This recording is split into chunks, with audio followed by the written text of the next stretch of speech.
coined the phrase that we are truly the show of information, entertainment, and inspiration.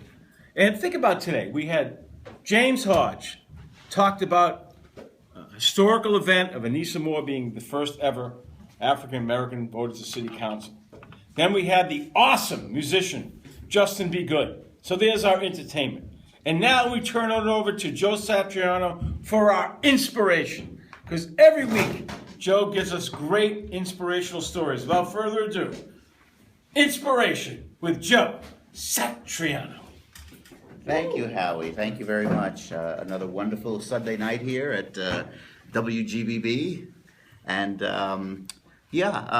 for those new listeners out there who don't know much about what this is all about, I did start a foundation 10 years ago, named after my wife Susan, the Susan Satriano Foundation.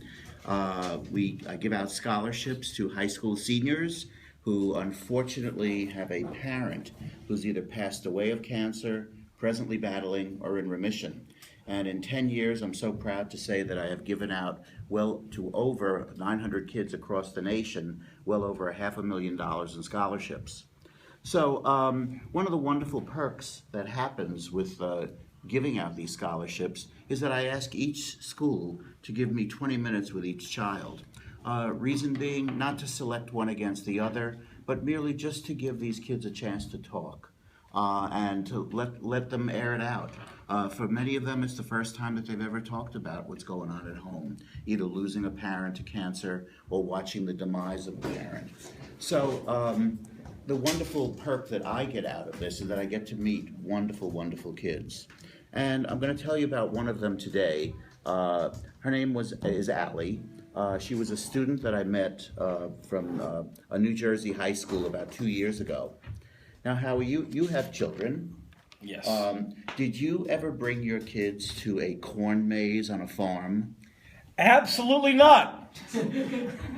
That's not the answer I was expecting, but thank you very much. Okay. No, one of the wonderful things that Allie does remember, she remembers as a kid the joys of having her mom. It was a broken family, so her mom really was the one who kind of took Allie and raised her. And spending this time of year, which is why this story is so appropriate, being in the fall, going to these farms and spending the day with her mom, either pumpkin picking or corn mazes, hay rides, things like this. Well, unfortunately, in Allie's junior year, her mom contracted and passed away of breast cancer. And she no longer took those trips to those farms, which meant so much to her. She went on to major, she wanted to major, she told me, in political science. So she used her ability to talk to help raise funds for breast cancer research. How did she do it? She went and literally, she told me, she used the word bothered about a dozen of these farms that have these hay rides and these cornfield mazes and whatnot, and finally found one of them that was willing to share one day's profits with her. And it was through her own doing that she did this. So she was amazing. The perseverance, the care. She knew that this meant so much to her mom and her that she thought kids can get joy out of this, and at the same time share the money that was taken in. As it turns out, she and a few of her friends got together and were around that farm for that whole day. And with her friends' help and the number of people that showed up that day, the farm gave her a $4,000 check, which she was very glad to send on to the American Cancer Society in memory of her mother. So this is an amazing, amazing child who wanted to make a dent in this world and also honor her mother by going to these farms and doing these types of things. She told me, by the way, that she got lost in the maze, which is okay. She kind of cut through some of the corn stalks and got out. But she loved that day. The hay rides was terrific. The pumpkin picking, all that stuff, which brought back such great memories for her. So these are the types of amazing children who could have just laid in their bed and go into fetal position and not face the world again because of what they've seen.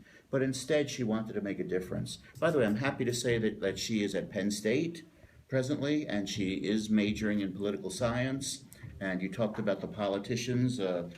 Beware of her. She's going to be one of them. She obviously has persuasive powers to get a farm to give up all that money. So just wonderful. My heart goes out to her. Allie, if you're listening, keep it up, kid. You're great.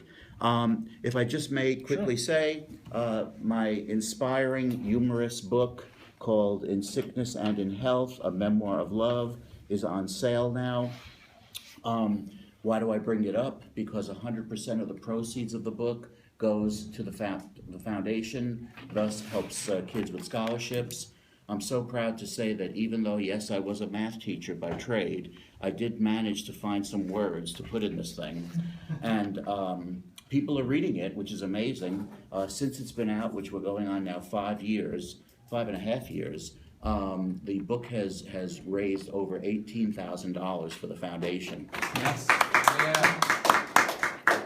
So yeah, it's been an incredible joy. By the way, if I could also, if those of you who are interested in purchasing a book and thus helping kids, you can go to www.susansatrianofoundation.com, or you can call me up at 516-603-5520. Also, if any of your listeners are out there, tomorrow night I happen to be doing a book talk at St. Christopher's Church in Baldwin. That's right off of Grand Avenue. It's a fun event because the book talks are not about loss. It's about hope and optimism and love. So if you have nothing to do tomorrow evening at 7:30, come on out to Baldwin, St. Christopher's Church. It'll probably be the first time I'm in a church in a long time. Don't hold that against me. But it should be a lot of fun. So Howie, I'm looking forward to next week, and eventually we're coming to my house on November 22nd to once again have a great broadcast. So thanks so much, Howie. Have a great night. All right. Joe Satriano, great job. Now it's